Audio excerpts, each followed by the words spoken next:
अस्सलाम वालेकुम प्यारे बच्चों। एक जंगल में दो हिरन छोटू और लंबू रहा करते थे। छोटू को झूठ बोलकर दूसरे जानवरों को बेवकूफ बनाने में बहुत मजा आता था। एक दिन शाम के वक्त जब सभी जानवर जंगल में टहल रहे थे तो छोटू सामने से चिल्लाता हुआ आया, भागो भागो वरना मारे जाओगे।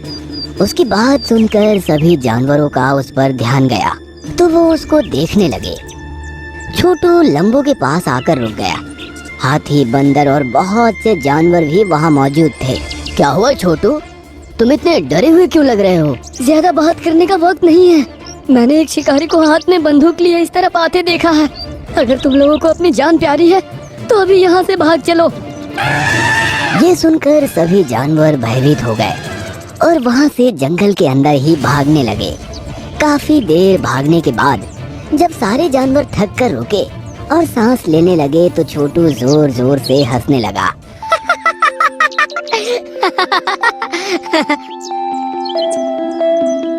क्या हुआ छोटू, तुम इस तरह से क्यों हंस रहे हो? तुम लोग कैसे शिकारी के नाम से ही डर कर भाग रहे थे? मुझे इस बात पर हंसी आ रही है। सुनकर सारे जानवर एक दूसरे को देखने लगे और फिर लंबू बोला, तो इसमें हंसने वाली क्या बात है? शिकारी से तो हम सभी जानवर डरते हैं। उसकी एक गोली से हम में से कोई भी कभी भी मारा जा सकता है। क्या तुम उससे डर कर नहीं भाग रहे थे? मैं डरूंगा तो तब ना, जब कोई शिकारी असल में आएगा। सुनकर सभी जानवरों को गुस्सा आ गया और लंबू बोला, क्या मतलब है तुम्हारा? तुमने तो कहा था कि शिकारी आ रहा है, अपनी जान बचाकर भागो। मैंने तो बस ऐसे ही मजाक में बोल दिया था और मुझे इस बात पर अभी भी हंसी आ रही है कि तुम लोग कैसे डर कर भाग रहे थे। कहकर छोटू जोर जोर से हंसने लगा और बाकी सभी जानवरों को उसकी यह बात बहुत बुरी लगी। कुछ दिन बाद रात के समय जब सभी जानवर अपने अपने कामों में लगे हुए थे तो छोटू चिल्लाता हुआ भागता आया, भागो भागो भागो, शिकारी हाथ में बंदूक लिए हमारी तरफ ही आ रहा है। उसकी ये बात सुनकर सभी जानवरों को लगा कि ये इस बार सच बोल रहा है, इसलिए सारे जानवर फिर से उसके साथ साथ अपनी जान बचाने के डर से भागने लगे।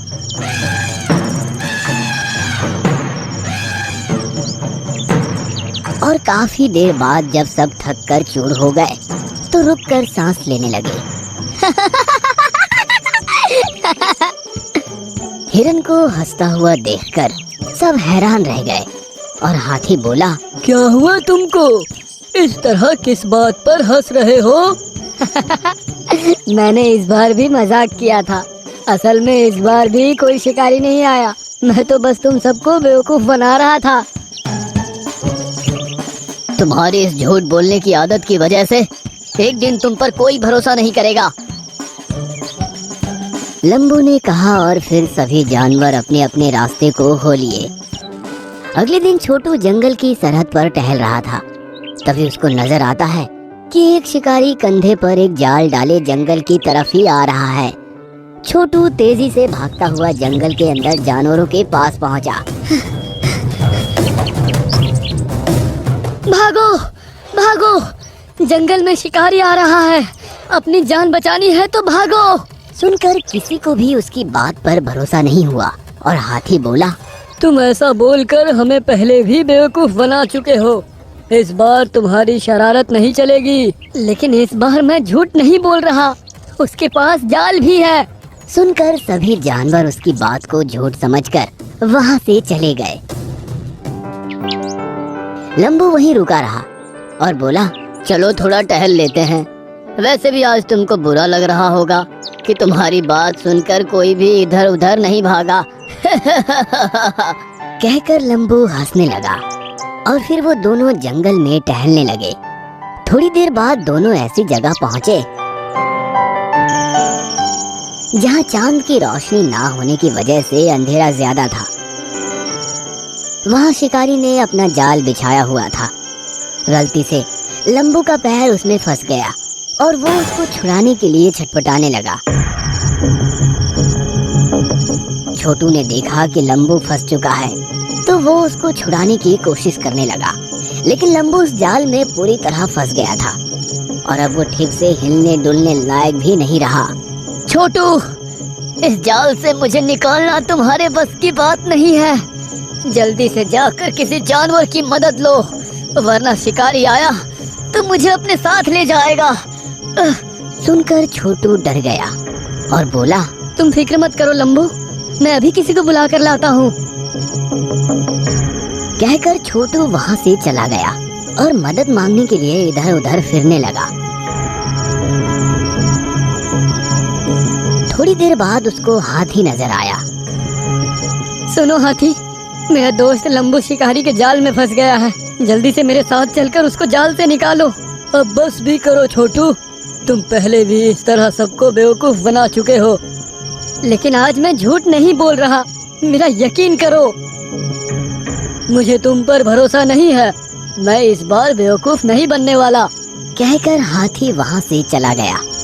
अब छोटू भागकर आगे निकला तो उसने पेड़ पर बंदर को बैठे हुए देखा। बंदर भाई, जल्दी से मेरे साथ चलो, लंबू शिकारी के जाल में फंस गया है। अगर उसको नहीं निकाला गया तो शिकारी उसे अपने साथ ले जाएगा। छोटू भाई, पहले भी 2 बार तुम झूठ बोलकर हमें बेवकूफ बना चुके हो, अब तुम्हारी चाल नहीं चलने वाली। लेकिन मेरी बात तो सुनो। बंदर ने उसकी बात बीच में ही छोड़ दी और पेड़ों से कूदता हुआ वहाँ से चला गया। अब छोटू को अपनी गलती का अंदाजा हो चुका था। वह अपना मुंह लेकर अकेला ही लंबू की तरफ बढ़ने लगा। पहुँचते हुए उसे दिन निकल गया। जब वो वहाँ पहुँचा तो उसको अकेला देखकर लंबू हैरान रह गया। क्या हुआ छोटू, क्या तुम्हें कोई नहीं मिला?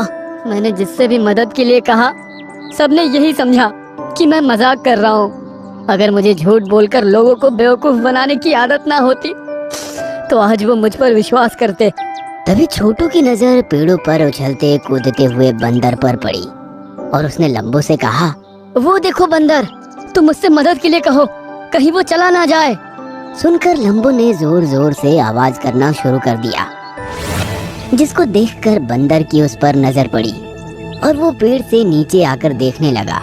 बंदर ने देखा कि लंबू जाल में फंसा पड़ा है और छोटू उसके पास खड़ा हुआ है।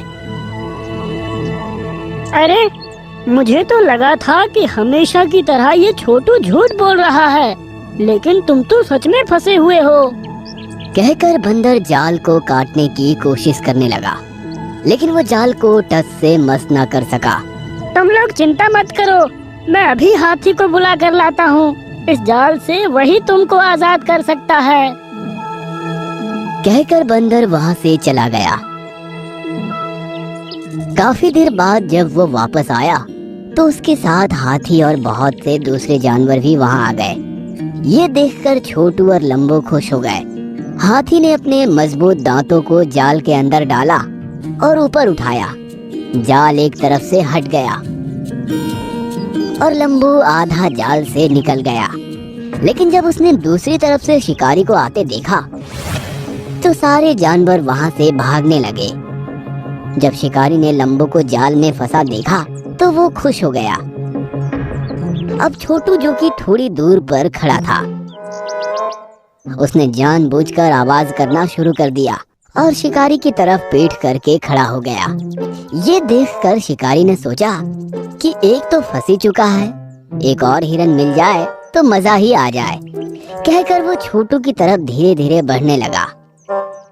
अब ये देख हाथी दोबारा से लंबू के पास आया और उसने जाल की दूसरी तरफ भी अपने दांत फंसाए और ऊपर उठाकर उसको जाल से आजाद कर दिया। फिर लंबू आजाद होकर चिल्लाया, छोटू, शिकारी तुम्हारी तरफ बढ़ रहा है, अपने आप को बचाओ। ये सुनकर छोटू समझ गया कि लंबू आजाद हो चुका है और फिर वो भी जंगल में एक तरफ भाग निकला। शिकारी ने देखा कि हिरन जाल से निकल चुका है तो वह गुस्से से अपने बाल नोचते रह गया। छोटू भी जल्दी से घूमकर सबके पास पहुंचा और फिर सारे जानवर एक साथ जंगल की तरफ भागे और शिकारी की आंखों से ओझल हो गए। मैं वादा करता हूँ कि आज के बाद कभी किसी को झूठ बोलकर बेवकूफ नहीं बनाऊंगा। सुनकर सारे जानवर खुश हुए और अब छोटू को उसकी गलती का एहसास हो गया था। तो प्यारे बच्चों, मिलेंगे अगली नई कहानी में। मेरे चैनल को सब्सक्राइब कर दीजिएगा। अल्लाह हाफिज।